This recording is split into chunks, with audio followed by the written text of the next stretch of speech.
Pues buenos días, lo primero. Bueno, yo soy Nicolás y bueno, Carlos es el que se lleva el otro grupo, pues el compañero, y somos eso, nosotros somos al final los arqueólogos que más o menos nos hemos ido llevando un poco la excavación, bueno, a lo largo ya de 5 años, bueno, 6 con los sondeos previos, aquí en la zona del Cristo de Caparroso y el Pueblo Viejo. Entonces, pues bueno, eso, pues casi agradeceros haber venido, haberos animado tanta gente y bueno, y al ayuntamiento también, al consorcio, así pues por organizar un poco estas jornadas. Entonces, pues eso, vamos a hacer un pequeño recorrido un poco por las zonas que se han ido excavando, bueno, y sí que la primera parada va a ser aquí en el Cristo de Caparroso, que es un poco el edificio más singular, ¿no? Y un poco pues que da sentido a todo lo que tiene un poco por alrededor. Entonces tampoco intentaré no enrollarme demasiado, ¿vale? No contaros tampoco así toda la historia de mi documentación histórica, porque aparte como tampoco soy de retener muchas fechas, pues eso, así tampoco os aburro. Entonces, bueno, sí que casi eso, pues como comentaba, no sé si todo eso es de Caparroso, si sois de fuera, si lo conocéis o... Vale, bueno, lo hago como si no fuésemos de aquí, o fueseis de aquí, pero yo soy de Pamplona. Entonces, bueno, pues la primera parada es eso, en la iglesia que se conoce como el Cristo de Caparroso, que sí que es eso, pues una iglesia gótica del siglo XIV, pero eso que tiene... Bueno, ya veis que tiene bastantes particularidades. Bueno, la primera es un poco el estado de conservación, ¿no? Que ya veis que eso, pues faltan bastantes elementos, está bastante dañada, que bueno, que también es una de las grandes batallas, ¿no? De aquí del pueblo, que es un poco por lo que casi estamos aquí, que es intentar también recuperar, más que reconstruirla y demás, sobre todo consolidar y evitar el deterioro este progresivo que va llevando, que encima en los últimos años se ha ido acelerando bastante, por desgracia. Entonces, bueno, esperemos que de momento siga ahí en pie, aguanta, y que aguante hasta que se pueda consolidar al menos, ¿no? O intentar, pues eso, hacer una intervención que se mantenga en su estado. Sí que eso os comentaba, es una iglesia gótica, entonces, bueno, tiene pues eso, bastantes elementos, el rosetón ahí que está bastante oculto, pero bueno, ahí se conserva la portada. Y luego tiene una particularidad, que es por un lado pues la posición en la que está, ¿no? Que si veis, al final está en un punto muy dominante de lo que es todo este entorno, y sobre todo está dominando todo lo que es el Valle del Aragón, ¿no? Que tenemos aquí hacia la izquierda, que quizá pues eso, un poco lo que condiciona mucho que Caparroso esté donde está, el Cristo esté aquí donde está, es la posición estratégica que tiene respecto sobre todo al control del paso del Aragón. Pues históricamente ha existido un vado, ¿no? Ahí que daba paso al Aragón, que al final pues un río bastante más o menos caudaloso, entonces pues tienes que tener un paso que exista, y luego bueno, ya se construyó el puente, ¿no? que de hecho pues en el escudo está reflejado, que al final marca un poco la importancia de que Caparroso está donde está y la importancia que ha tenido, sobre todo pues desde que se tiene más noticias de su origen, ¿no? Que es en época islámica y sobre todo ya en época del Reino de Navarra, como control de paso, pues eso, que al final en esa época un paso de estos importante, pues al final implica muchas cosas, ¿no? Por un lado, pues, control militar, ¿no? Pues en caso de guerra de sí, pero luego pues también comercial, de gentes, de traspaso de cultura, ¿no? Entonces tener dominio de este punto, pues al final tiene un valor realmente importante. El Valle del Aragón tiene bastante importancia en ese sentido, y aquí con un solo vistazo son dominantes, que todos tienen asentamientos de época medieval, pues ya sea Rada, ¿no? Como vemos ahí enfrente, está tan amurallada con su donjón. Por ahí al fondo, si sabéis dónde está, pues está Santa Cara, ¿no? Que está también en el castillo, con la torre, que no sé si lo veis, es que está el día tan oscuro que bueno, si veis, ¿no? La torre, que tiene una manchica blanca debajo, que es el depósito de agua. Eso. Luego pues estaba Murilla de Fruto, que tenía también su castillo, o sea, tiene toda una serie de puntos que nos hablan un poco de la importancia del control también del Valle del Aragón. Eh, entonces, bueno, a lo que iba, que ya me empieza a enrollar, pues lo que es la iglesia del Cristo, pues tiene la particularidad también, si veis la parte de atrás, ¿no? Son todos estos contrafuertes que tiene también bastantes similitudes a la de Gallipincio, porque al final es una iglesia, pero es también iglesia fortaleza.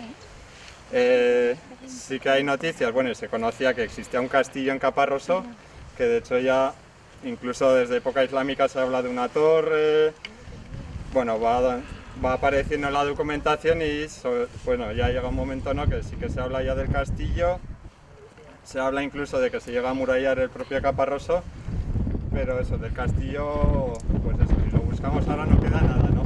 Y incluso la documentación ya nos habla de, bueno, las últimas noticias que hay del castillo son pues hacia el año 1300, casi hasta 1400, que todo lo último que están haciendo en el castillo son continuas reformas, ¿no? Que si les ha hundido una torre, que si un paño de la muralla, que si el puente levadizo, y en un momento dado se habla de que se desmorona, entonces parece que el castillo es muy probable que estaría un poco ahí al fondo, que luego nos acercaremos, y que si conocéis un poco todo este paisaje, pues probablemente el propio meandro del Aragón le haya ido lavando el terreno y ha acabado desmoronándose todo el castillo. Entonces al final pues la iglesia, digamos, que suple un poco esa función del castillo y se hace también como una especie de iglesia fortaleza, que por eso pues tiene muy pocas ventanas y es como muy robusta. Y de hecho ese papel también de fortaleza, bueno, lo juega durante mucho tiempo, y el aspecto que tiene ahora es un poco el resultado de ese papel de fortaleza que jugó ya en la Guerra de Independencia. Hacia 1800 y pico, ¿no? Ya sabemos que entran los franceses, bueno, tampoco os voy a contar todo el rollo de la Guerra de Independencia, pero bueno, hay una ocupación por parte de los franceses, bueno, y toda una guerra ya, pues desde Cádiz, vienen los ingleses, portugueses, ahí hay un montón de, bueno, pues eso, una especie de guerra, eso, pues de expulsión de los franceses, ¿no?, con apoyo de otros aliados, ingleses o portugueses. Y durante toda esa ocupación francesa, bueno, pues los franceses, uno de los principales problemas que tienen, entre otros muchos, es el acoso continuo de que sufren por parte de las guerrillas. Que aquí en Navarra, pues todos conocemos, ¿no?, tanto Xavier Mina como luego su tío Espoz y Mina, que montan ahí todo un sistema de guerrilla para acosar continuamente a los franceses, ¿no? Entonces los franceses lo que acaban haciendo es crear una serie de puestos fijos con guarniciones fijas en puntos, pues, de dominio, y que mantuviese más o menos segura, entre comillas, las vías de comunicación. Claro, para los franceses una de las principales vías de comunicación desde Francia hacia Madrid, bueno, y hacia el resto de la península es pasar, pues eso, entrar desde Ibanieta, Roncesvalles, atravesar Navarra y pues por donde viene la Nacional, ¿no?, hoy en día. Entonces al final tener aquí una guarnición fija, pues lo ven como importante, y de hecho es un poco el aspecto que le da, porque parece que es en el momento que se desmonta dos de las bóvedas de la parte final, desmontan buena parte de la iglesia y crean también un recinto por detrás, pues eso, fortificado con aspilleras. Y de hecho también lo que hacen es, si os fijáis, luego nos podemos asomar, en todos estos contrafuertes están horadadas como unas puertecillas, ¿no? O sea, han picado ahí el contrafuerte para dejar un paso. Entonces lo que habrían construido es un pequeño murete por delante también, pues con troneras para disparar, todo lo que convierte en la iglesia en un fortín. Y de hecho, si os fijáis bien, eso, no hay noticias concretas de batalla que hubo aquí en concreto en Caparroso, pero bueno, está claro que las hubo porque lo que vemos son varios cañonazos que recibió la propia iglesia. O sea, que ya se ve que estaban fortificados y que en algún momento dado, no sabemos si en el contexto de la batalla de Tudela o por en esos momentos, pues también atacan a la guarnición que está aquí. Y de hecho, un poco si se fijan en el panel, se ha reflejado como ese momento, ¿no?, que están los franceses ahí atrincherados y les están por aquí disparando cañonazos. Entonces, de hecho, se ve pues un cañonazo muy claro ahí a lo de lo que es el rosetón, ¿no? Ahí arriba hay otro, y luego sobre todo por la parte de atrás lo que hay es también un montón de disparos de mosquetes. Entonces, si la pobre iglesia ya la habían dejado un poco así, porque la habían desmontado una parte, pues encima a base de cañonazos, pues tampoco le tuvo que ir mucho mejor, pero bueno, al final es también, joder, como muy interesante, ¿no?, ver que eso, el reflejo que ha tenido a lo largo de la historia, que ha ido dejando sus huellas en el propio edificio, ¿no? de hecho es que no hay muchos ejemplos más de una cosa así que veas tan claro que vale, que aquí se estuvieron dando de leches en esa guerra. Y bueno, y luego Enrique Salvador, ¿no? Que es el que ha estudiado mucho lo que es toda la documentación de la iglesia, que le debemos más que mucho en ese sentido. Incluso tiene documentados pues, soldados extranjeros que llegaron a enterrar luego aquí en la iglesia, ¿no? Que probablemente son de... Había algunos luego de las guerras carlistas, pero también había algunos de época de la guerra de independencia, porque me parece que había un soldado polaco, otro así, porque al final es una guerra europea, ¿no? Entonces hay gente moviéndose ahí dentro del ejército de todos lados, que luego es súper curioso, la verdad. Entonces, pues no sé si queréis, vamos igual... Bueno, os cuento un poco así, ya para no enrollarme tampoco demasiado, pero eso, al final sí que hablaba, ¿no? Como que el Cristo de Caparroso es un poco el eje sobre el que gira todas las intervenciones que hemos ido haciendo. Entonces sí que os voy a contar muy brevemente lo que hemos ido haciendo, ¿no? Al final llevamos ya varios años trabajando aquí. Entonces se hizo, de hecho, cuando vinimos aquí, la idea era primero hacer unos sondeos dentro de lo que era el Cristo, en visos a cuando se vaya a empezar la rehabilitación, pues saber un poco qué cosas nos vamos a encontrar debajo del suelo, ¿no? Si existía una cripta, si no, pues eso, si pudo haber, yo qué sé, edificaciones anteriores, una primera planta o lo que sea. Entonces se empezaron a hacer los sondeos. Claro, también es una iglesia que se ha usado como cementerio hasta tiempos muy recientes. Entonces, pues ya os podéis imaginar, lo que había era una cantidad de enterramientos casi inabarcable, ¿no? Entonces al final se hicieron varios sondeos así, pero luego sí que, pues también hablando con la gente de aquí y viendo un poco el entorno, sí que se vio que alrededor lo que había era un montón de restos de cerámica, se veían muros cortados en los barrancos. Entonces ya nos dimos cuenta que al final pues lo que había también era un gran poblado alrededor que estaría asociado en un momento dado al Cristo, pero bueno, que probablemente hubiese existido también con anterioridad. Entonces lo que se ha llevado haciendo es eso, pues campañas así a base de 3 semanas al año con estudiantes o voluntarios, pues hemos ido excavando distintas áreas, que es lo que vamos a ver ahora. Y un poco el objetivo así a medio plazo es pues esas áreas que se van excavando, que estamos conociendo que existe un poblado bastante grande, que ahora ya más o menos vamos conociendo datos, ¿no? O sea que parece que se empieza a habitar sobre todo desde el siglo X-XI y dura aproximadamente hasta el siglo XIII, aunque probablemente haya cosas anteriores, ¿no? Hay alguna cosa islámica parecida, alguna cerámica anterior, y de hecho hay noticias que nos habla que en el 800 y pico ya se empieza a nombrar Caparroso, ¿no? Como lugar. Pues la idea es un poco excavar unas pocas áreas, ir musealizándolas y que quede esto como una especie de museo al aire libre, un poco, y que nos cuente eso, pues la historia tan particular, la verdad, de Caparroso, ¿no? Que al final, pues ya viéndolo así ya un poco en perspectiva, al final es como el pueblo que se ha ido moviendo de sitio, ¿no? Porque conocemos como este primer asentamiento, que ahora donde está mi compañero Carlos, nace un poco a partir de ese edificio, que es la abadía, que es el primer edificio un poco que se nombra, que ocupa un área además bastante grande, ¿no? Porque lo que ocupa, perdona que me mueva, Tranquilo. es toda esta primera lengua que queda entre barrancos. Al otro lado todavía hemos encontrado algunos materiales y llega hasta donde están los coches, incluso un poco más allá, ¿no? Son casi 6 hectáreas, que para la época la verdad es que es un poblado bastante grande y de cierta importancia, ¿no? Que venía un poco a cuenta de lo que os comentaba, ¿no? De este área, o sea, de esta zona de control del paso del Aragón sobre todo. Y la idea es un poco eso, es ir excavando unas áreas que quede ese recorrido y eso, por conocer el origen de Caparroso. Y lo que os decía, ¿no? Vemos que llega más o menos los últimos materiales hasta el siglo XIII o inicios del XIV. Luego parece que se abandona y lo que se ocupa es toda la zona aquí alrededor del Cristo y en la ladera de aquí, que es lo que se ha conocido siempre como el Barri Alto, ¿no? Que es lo que ha sido Caparroso hasta los años 50, 60, no me equivoco, que es ya cuando se que es la parte ya de abajo, la nueva urbanización, ¿no? Ya en el franquismo y se hace otro traslado más de toda la población de Caparroso ya hacia lo que es la actualidad. Entonces también es como súper interesante, ¿no? Es muy curioso de eso, pues hay un asentamiento aquí, luego se mueven aquí que ahí lo que todavía no sabemos como seguro es por qué se mueven de esa parte a esta parte, ¿no?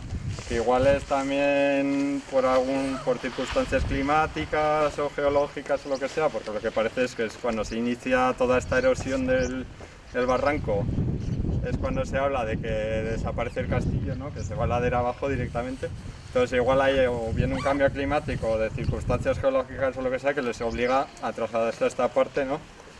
En torno a Cristo, y luego pues eso, que es lo que ha durado hasta hace 4 días, como quien dice, y ahora pues ahí se otro traslada a lo que es el Caparroso en la actualidad.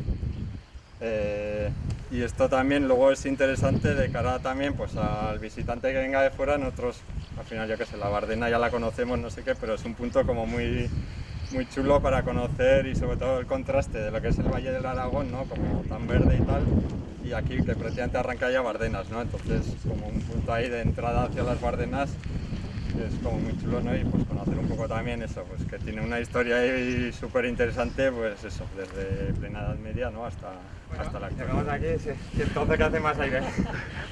Vale, pues esta es un poco la primera zona que se excavó. Entonces, un poco aire. Pues al final sí que os comentaba, el primer año se hicieron un montón de sondeos, que los sondeos en el fondo es eso, lo que hicimos fue pues un agujero ahí de 1,5 o 2 metros, pues pinchar entre comillas, ¿no? Ir excavando y ver a ver qué va saliendo. Entonces sí que dándonos una vuelta un poco por todo, al final para nosotros siempre dices, bueno, ¿cómo sabéis que hay un yacimiento arqueológico en algún lado, ¿no? Y dices, pues, ya, no tenemos rayos X en los ojos, entonces ya lo que se encuentra es que vas encontrando restos de cerámica, sobre todo, o huesos, ¿no? Vas encontrando por el terreno, pues si están como muy concentrados o hay muchos de una época muy concreta, pues es a la que ha habido algún tipo de asentamiento. Aquí en este caso también la propia erosión o incluso la caja del camino, lo que han ido es han ido cortando muros o más bien empedrados, ¿no? Igual en el borde del camino, que ya te están hablando de, vale, de que hay estructuras, de casas o de lo que fuese. En este caso eso, pues sí que en superficie asomaba incluso algún resto de muros, se veía justo en el bordecillo este del empedrado. Entonces pues se hizo un primer sondeo aquí, ya se vio un tramo del empedrado y el arranque de los muros de las casas, ¿no? Entonces al final pues ya fuimos excavando y lo que nos encontramos fue eso, pues en el fondo es una calle, ¿no? Esta calle que aquí se conserva muy bien, tenía pues los dos lados así, con la caída un poco al centro, ¿no? Y la espina central, y sería eso, pues una calle recta, ¿no? Que iría en ese sentido, que luego en otro, pues si se sube por el camino hay otro tramo de calle que se ve porque está justo cortado por el propio camino. Entonces que al final esto además nos está contando eso, además de que es una calle con casas alrededor, también nos está hablando ya de un urbanismo bastante organizado, porque no es una calle que, yo qué sé, que va poniendo casas y luego meten la calle donde puedan, sino que al final es una calle ya bien trazada, ¿no? En línea recta, con como mínimo otra más allá, y habrá pues otras cuantas más, con casas alineadas a lo largo de la calle, ¿no? Y eso, pues te habla de eso, pues, de una organización detrás, ¿no? Que está como planteando cómo va a ser el urbanismo de todo el poblado. Y luego pues lo que va teniendo alrededor son, o sea, a lo largo de la calle, pues lo que tenemos es una línea de fachada y diferentes casas o edificaciones alineadas a la propia calle. En este caso, lo primero que se excavó fue aquí, que lo que nos han aparecido son restos de una vivienda, y luego ahí alrededor, y ahora os contaré eso, pues ahí lo que ha aparecido es un horno probablemente para hacer cerámica. Es además, eso si os fijáis, el esquema, ¿no? Al final es un rectángulo así con una serie de arranques de arco. A ver si conseguimos la llave para poder entrar. Pero bueno, si no, habrá que conformarse con verlo de fuera. Y si os fijáis, aquí hay unas escalerillas, que esto por lo que nos cuenta tan simple, que tenía como mínimo 2 plantas, ¿no? Si tiene escalera, pues lógicamente. Y por ejemplo, en Rada, el tipo de viviendas son también más o menos similares, ¿no? Y también casi todas son de 2 plantas. En este caso, pues tiene este sistema de arcos que probablemente sería pues ya que no es un sitio que abunde demasiado la madera y que pueda sacar vigas muy largas, pues también teníamos parte de la estructura hecha con mampostería, ¿no? Ya sea con eso, ya son yesos, o arenisca, piedra local, ¿no? No dio la arranque largo para superar esos. Y al final lo que nos encontramos es una casa más o menos sencilla, ¿no? O sea, rectangular, con su entrada, la escalera aquí a la izquierda. Y de hecho, para que no os despistéis, lo que vemos atrás, que se ve otra escalera, esa correspondería a una casa que habría detrás. O sea, hay un muro ahí entre medios que ha desaparecido, que casi todo es de adobe, entonces pues ha ido desapareciendo, pues ya la escalera se ha pertenecido a otra casa. Y luego pues aquí tenía una pequeña alacena. Entonces sí que una de las cosas que nos hemos encontrado, por ejemplo, de las casas, al excavarla, luego tenía suela de tierra pisada, lo que había era como bastante poco material en general. O sea, de cerámica, huesos, había bastante poco. Te encontrabas como la casa limpia, por así decirlo, ¿no? Y lo que estaba era por los derrumbes de los muros laterales y de los tejados. Tampoco había teja, con lo cual nos podemos imaginar que el tejado sería de vegetal, ¿no? Ya sea de lo que sea, ¿no? De paja. Entonces también que no salgan casi materiales nos da la pista de eso, de que al final lo que hay es un abandono progresivo, ¿no? Que deciden abandonar las casas, recogen todo, la dejan limpia, desmontan probablemente puertas, ventanas, además todo lo que puedes necesitar, y es cuando se hace el traslado hacia la zona del Barrio Alto. Que además, por ejemplo, la gente mayor de aquí te cuenta cuando se trasladó la gente del Barrio Alto al Estado hacían lo mismo, o sea, que se llevaban la bisagra, las puertas, ventanas, o sea, todo lo que fuese útil para las construcciones nuevas, entonces pues en este caso aquí habrían hecho lo mismo. En otros sitios si ha habido una guerra, Granada por ejemplo, todo se destruyó en un conflicto y se quedó más o menos sellado ahí. Lo que hay es lo que tenías en la casa se incendió o lo que sea y se quedó ahí enterrado. En este caso tenemos muy bien conservada la ruina porque además al estar construidas así como en ladera pues se conserva un montón de alzado en la parte del fondo que ha sido sorprendente. Al final estamos hablando de construcciones que tendrán igual casi 900 años, 800 años. Por ejemplo, la escalera parece que, vamos, ha venido el albañil hace 50 años y te la ha puesto. Y o sea, se conserva súper bien lo que hay, pero eso, al final sí que es verdad que luego queda poca cultura material. Estamos encontrando en otras zonas del poblado. Y lo que tiene aquí al lado, que es bastante curioso, entonces si os fijáis lo que nos encontramos fue una estructura así cuadrada, ¿no? De adobe y veis que está como enrojecida todas las paredes del fondo. Pues eso es de haber estado pues, en contacto con el fuego. Y lo que tiene es una serie de pequeños muretes, que lo que se montarían son unas bovedillas y harían otro suelo por encima. Esto es al final para un horno, por el tamaño y así, o sea, no es un horno para cocer pan ni nada, con este tamaño, sino que sería seguramente para cocer cera. También se llaman hornos de parrilla. Aquí hemos hecho más o menos un esquema lo que crean es eso, ese suelo por encima, ¿no? Con una serie de perforaciones. Se cargaba el horno con toda la vasija preparada, vas hasta arriba, hacías fuego y claro, tenías igual un día ardiendo o lo que es, bueno, el tiempo necesario para alcanzar la temperatura y que se cruza la cerámica y luego sacarla. Esto todo es súper raro encontrártelo dentro de la trama urbana, porque os podéis imaginar, o sea, es un peligro súper grande tener una cosa que tienes que hacer un fuego enorme durante un día al lado de todas las casas, y al final con de paja, con lo que sea, pero sin embargo, o sea, aquí está. Sí que parece que es de un momento como bastante final del pueblo, porque para construir esto se llega una estructura de esta vivienda que igual era un poco más grande, entonces se convierte aquí en una vivienda más pequeña y construyen aquí esta estructura de horno que creemos que sea para cocer cerámica. Que pensar en aquellas épocas eso, eran bastante sofisticados a la hora de hacer cerámica. Aquí os meto el rollo, pero bueno. Mira, hay como dos tipos de cerámica principalmente en aquella época, que además valía prácticamente para todo, ¿no? Tenían lo que son más almacenaje o vajillas de mesa y luego las de cocina. Entonces, por ejemplo, a ver si luego veo un trozo por ahí andando por el esto. Diferencia, pues las de cocina, por ejemplo, son las pastas más oscuras, negras y como más arenosa, menos fina la pasta, pues al final la hacen de una manera muy concreta para que tú puedas poner la olla al fuego y no te reviente, no explotes. Por ejemplo, las de las gulas, ¿no? que es esa, ¿sabes? Te la puedes poner al fuego y te aguantas. Si pones un plato de porcelana, te va a reventar. Entonces, en aquella época ya eso también se conocía muy bien. Entonces, por ejemplo, pues son negras porque a la hora de cocerlas en el horno evitas que entre oxígeno. La dejas muy bien cerrado, entonces se llama cocción reductora. Bueno, entonces a la así negra y eso te vale para que luego pones las que son vajillas de jarros para guardar el vino o para poner la mesa o lo que sea, se hace con poco brillante, que entra mucho más oxígeno al horno, es mucho más viva la cocción. Entonces, digamos, pues lo hace diferente porque el uso que va a tener también es diferente, ¿no?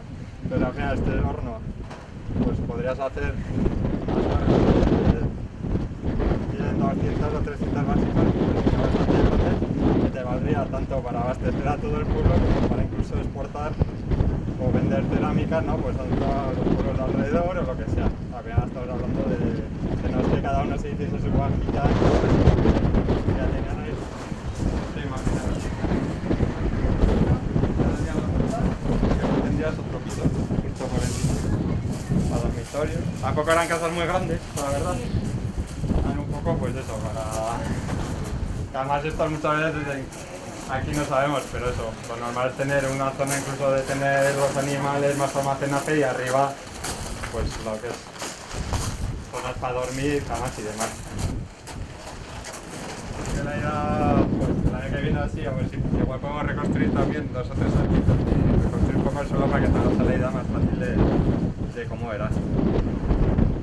Y si queréis bajamos a la abadía, pues para que estamos en lo que suponemos que sería lo que llaman la abadía, que es un poco de los primeros documentos ya que hablan hacia el 1090 y pico, que soy malo para las fechas, creo que en 1094, pero bueno. Hay ya un documento, ¿no? Que se habla de una donación, bueno, que se habla que existe la abadía y las casas anejas que pasa la dan a esto de Santa Fe de Conques, a los monjes que vienen desde Francia o que habían fundado esta abadía, ¿no? Con estas casas. Entonces, un poco eso, pues, hicimos los sondeos así, sí que en esta zona que habíamos visto en el cortado de aquí salían una serie de enterramientos. Y hice un sondeo y salía como un edificio, pues con un suelo y más o menos sobre todo hay una foto aérea bastante buena del año 68 que se ve súper bien la forma, porque entonces dije, pues esto tiene que ser un edificio religioso. Porque es un edificio religioso, hay varias cosas ahí que bueno, ya he dado casi todas las pistas. Una, que hay enterramientos alrededor, porque es en época medieval, una de las cosas que tiene en época romana y un poco después, la ley marcaba que había que enterrar fuera del núcleo urbano. Que es una cosa que pues sanidad a la vez queda bastante fundamentada la idea. Entonces siempre se enterraba a lo largo de las vías de salida a la ciudad y en general nada más se incineraba. Luego ya al final se empieza también a inhumar. Pero luego en época medieval, sobre todo a partir del siglo IX-X, ahí hay un cambio también cultural y demás, bueno, y el cristianismo, ¿no? También te va llevando a que se vaya enterrando en, digamos, tiene que ser suelo sagrado, ¿no? Entonces, el suelo sagrado al final es el de la iglesia, entonces lo que se tiende es a enterrar alrededor de la iglesia o incluso dentro de la iglesia, ¿no? Y de hecho, luego ya empieza a haber como toda una serie de jerarquías dentro de eso, ¿no? De cuanto más cerca del altar o en las zonas más sagradas de la iglesia, pues mejor, ¿no? Entonces al final, pues si vais a las catedrales o demás, ¿no? Al final, pues todos los grandes tumbas ahí de la gente más noble o del obispo, del rey o lo que sea, pues ya están en la iglesia, pero en el centro, pegado al altar, no sé, porque tiene, al final en esa época todo gira alrededor de la religión, ¿no? O sea, al final es lo que marca la vida de todo. Entonces la muerte evidentemente también, entonces siempre tiene que ir todo en el entorno de la iglesia. Entonces que en un edificio salgan que en una zona haya enterramientos, pues ya te está hablando que va a estar la iglesia ahí. Y luego otro de los elementos fundamentales es la forma que tiene. Está al final a la hora de que tengáis por qué estará estas visteis el año pasado o hace 2 años, lo que se conservaba súper bien era el suelo y sí que se vio pues un suelo, toda esta parte muy bien conservada, tenía un par de escalones y luego ahí se veía una forma más o menos circular y las marcas de donde estaba el altar. Perdón. Nada, no os preocupéis, el campeón les aburro, no me Ven aquí, por favor. Ya. Entonces, esta planta semicircular, ¿no?, de un edificio así, pues también es lo típico, pues que tiene que ser una iglesia. Y lo fundamental también es la orientación, que al final las iglesias lo que están es siempre orientadas de este a oeste, están orientadas con la salida del sol, ¿no? Entonces al final la cabecera siempre está hacia el este, marcando la salida del sol. Entonces al final, si nos hemos encontrado un edificio que tiene enterramientos alrededor, que está perfectamente orientado de este a oeste, con la cabecera además al este, y con esta planta en particular, pues solo puede ser la iglesia, ¿no? Y ya las fuentes sí que hablan eso, ¿no?, de la abadía, y además tiene la planta de una iglesia románica, pues de esa época, que puede ser del siglo XI-XII, pues ya nos encaja que esto tendría que ser la abadía, ¿no?, que al final es casi como el núcleo fundacional de la población que se crearía en este entorno. Entonces el estado que le hemos dejado ahora, eso, como os comentaba, se conservaba el suelo con el altar y demás, pero lo que no quedaba era absolutamente nada de los muros. Quedaban ahí 4 piedras por ahí dispersas y así. Entonces lo que se vio claro es que esta iglesia, cuando se abandona, probablemente al construir el Cristo, mucho más grande, ¿no?, y ahí que pues eso, pues habría crecido la población y estiman que es importante hacer una iglesia mucho más grande, pues esta la habrían desmantelado, la habrían abandonado y toda la piedra que venía de los muros, pues o bien habría ido al Cristo o bien habría ido a otras casas, ¿no?, porque la piedra, lo poco que se pudo ver era ya piedra buena, sillería buena de arenisca, bien labrada, bien tallada. Entonces lo que nos encontramos fue el suelo y y las huellas de que había habido muros, pero que no quedaba una sola piedra. Entonces a la hora de luego que quede visitable y que la gente pueda saber cómo era, pues claro, pues lo que se hizo con la foto aérea, que se marcaba muy bien, al haber saqueado los muros lo que hacen es una zanja más profunda, ¿no? Entonces ahí la vegetación había crecido mucho más y en la foto aérea, o sea, se veía perfectamente hasta más o menos por donde estaban los contrafuertes.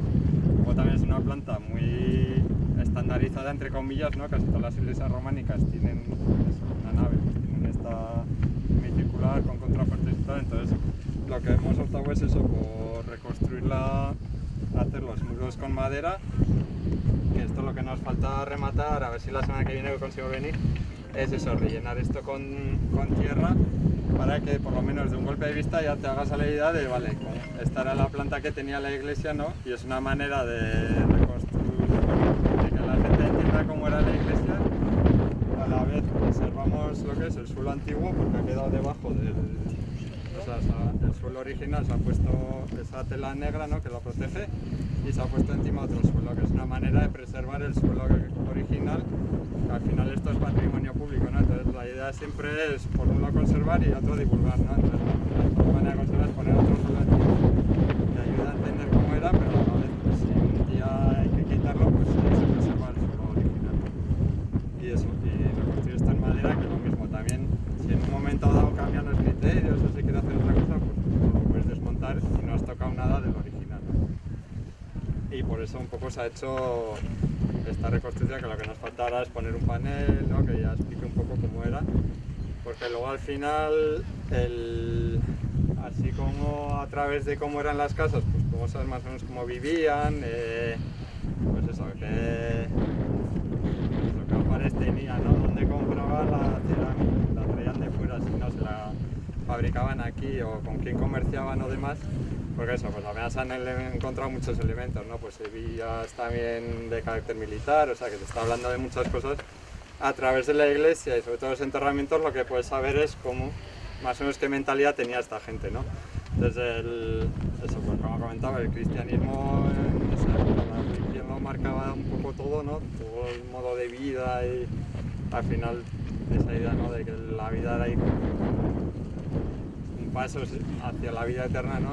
Entonces al final, pues cómo se entierra, que se excavaron hace 2 años varios enterramientos, ¿no?, que lo que hacían eran eso, lo mismo, son tumbas alineadas también este-oeste, están generalmente hechas con lajas de piedra, con una cubierta, y están arriba,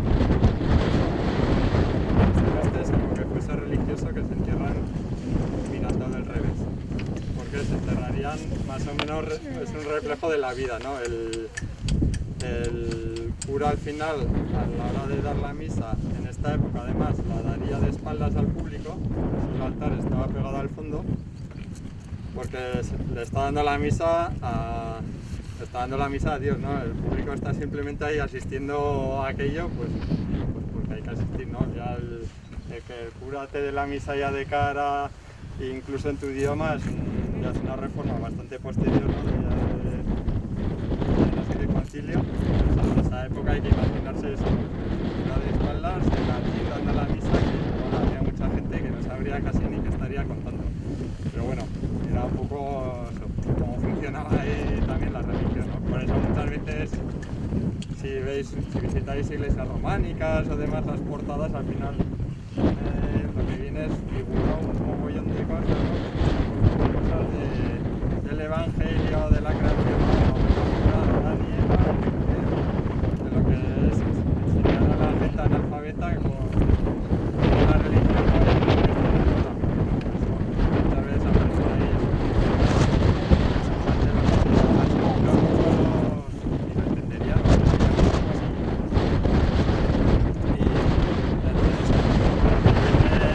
La iglesia y los enterramientos, pues cómo podemos acercarnos a la mentalidad que tendrían estas gentes. Y no sé, me estoy ya perdiendo el hilo. No sé si vais teniendo dudas o... Sí, vale, sí, no está completa del todo, sería un poco más grande. Lo que pasa es que esa parte de ahí es la avenida bajo el monte. La iglesia no hemos llegado tampoco demasiado porque si no quedaría como muy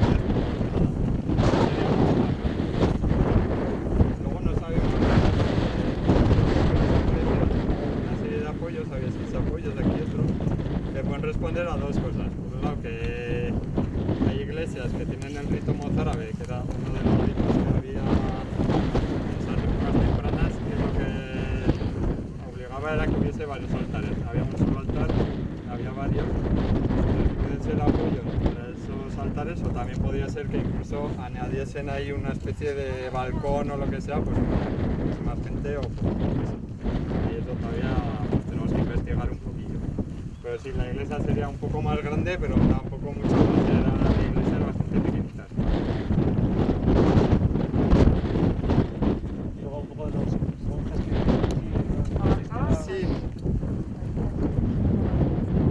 Sí, esto era lo que es la iglesia y luego siempre se habla de los monjes de Santa Fe con que se tenían las casas en la abadía. Entonces, las casas de la abadía sería parte de lo que es la abadía en esto, pero luego pues, probablemente también tendrían una serie de edificaciones, pues, medio convento, o sea, casas que usarían ellos pues, para habitar. Sí, estos vienen de Francia, de Santa Fe de Conques y eso, que vienen sí, pues, en el siglo XI, que es cuando se habla que se da y que fundan que fundan el asentamiento, bueno, que fundan la abadía y en torno a él, aunque algo habría antes, en época islámica, hacia los 200 y pico ya tenemos digamos que algún asentamiento hubo una especie de refundación o cuando vienen los monjes pues se asentan aquí porque existía algo. Entonces habla en la noticia que había una torre de Frey, aunque eso parece algo posterior, o sea, ahí es que son también unos siglos porque esto va también cambiando de manos entre la época islámica, el cristianismo va cambiando de bando. Está bajo la órbita musulmana todavía y luego ya va pasando al reino de Pamplona, o sea, anda durante entre los 800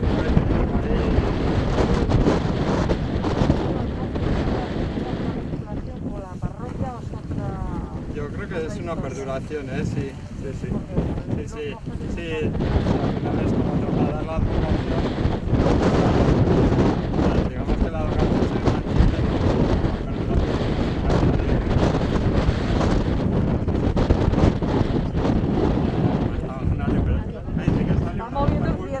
ya salió una cosa curiosa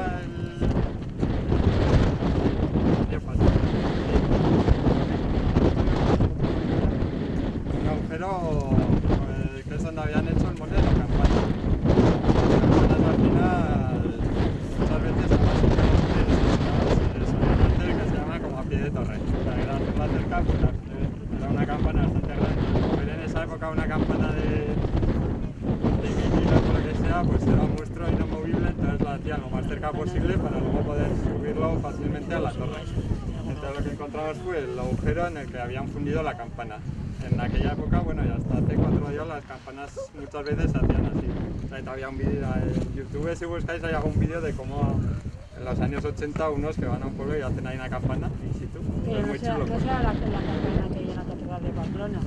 Esa fue allí, ¿no? Ya. Esa es la del De Cristo. allá por fue a la eso. de Pamplona. Sí, La del esa- Cristo se fue, está en la Sí, catedral de esa se trasladó Pamplona. luego a Pamplona. Esta no sabemos qué había tenido, pero había refundido porque muchas veces para hacer una campana nueva lo que hacían era fundir la anterior. Esta tenía como 1 metro de diámetro. La del Bueno, Cristo está en la catedral. sí, pues aquí lo que apareció es la que hubiese habido aquí, que ya era una campana bastante maja, porque era 1 metro de diámetro, que también nos cuenta que sería una iglesia con muros bastante robustos. Entonces sí, lo que encontramos fue, se excavaba un agujero en el suelo y ahí se construía el molde. Era una cosa bastante compleja de hacer, porque se pues, hacía una estructura con ladrillos, lo que sea con arcilla, que era el macho que llaman, que es la parte interior de la campana. Pero luego ya eso se forraba con una arcilla con ase que pueda separarlo fácilmente. Construían lo que es la campana en sí en una arcilla muy fina, que es sobre la que luego se marcaba bien todos los círculos que va a querer, si querían letras o demás. También se podía hacer a la altera perdida, pero en esta época lo hacían así. Entonces luego eso se recubría con otro molde por encima, se separaban, se rompía la campana esa que habías hecho en arcilla, pero ya había dejado el dibujo reflejado en el molde de fuera. Se ya haciendo un horno para unir el bronce y ya se vertía el bronce dentro, y luego rompías todo para sacar ya la campana completa. Entonces lo que quedaban eran restos de la parte interior, claro, de lo que no habías tenido que romper para extraerla, ¿no? Y luego un montón de trozos del molde y así medio quemado.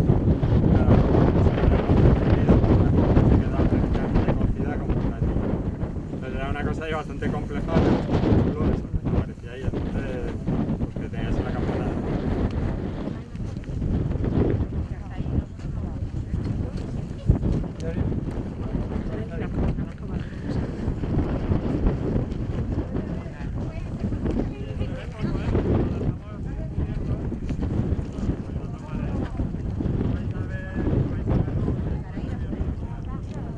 Uno de los problemas grandes de hasta 1800 y pico, que es cuando ya prácticamente todos los cementerios acá fuera era eso, ¿verdad? Que los cementerios humanos y la iglesia muy impresionantes, que ya era una cosa súper insalubre. Por ejemplo en Pamplona, si conocéis un poco Pamplona, donde existen plazas, ¿no? Son delante de las iglesias. Son los San Nicolás o San José, en el fondo lo que son los cementerios de las iglesias. Que luego muchas veces, como era el único espacio público abierto un poco grande dentro de una ciudad amurallada y bastante densamente poblada, pues el mercado se hacía igual en ese mismo sitio. Entonces ya os podéis imaginar lo que era hacer un mercado encima del cementerio. Hecho, bueno, en París, sí. La muerte también la tenían mucho más cercana, entre comillas, porque pues no sé qué. Sí. Nosotros no tenemos esa cultura, pero en No, otros sitios sí. sí. A lo de sacar los cementerios fuera, haces otro con Carlos III, o sea, con la ilustración y tal, y esto y sobre todo a partir de 1800 y pico así, ya cuando prácticamente todos los pueblos, ciudades sacan el cementerio fuera de las ciudades, por temas de salubridad, que tiene su lógica la pero bueno, luego es de la otra cultura diferente también, porque la otra... Sí. Hombre, la del libro y así tampoco era... Era para por capturar hecho. el olor. Sí, de la propia gente y de los que había de Sí, sí. eso era para capturar el olor. Pues los tipos de vida. Pues nada, no sé si... Pues gracias, Nico. Nada.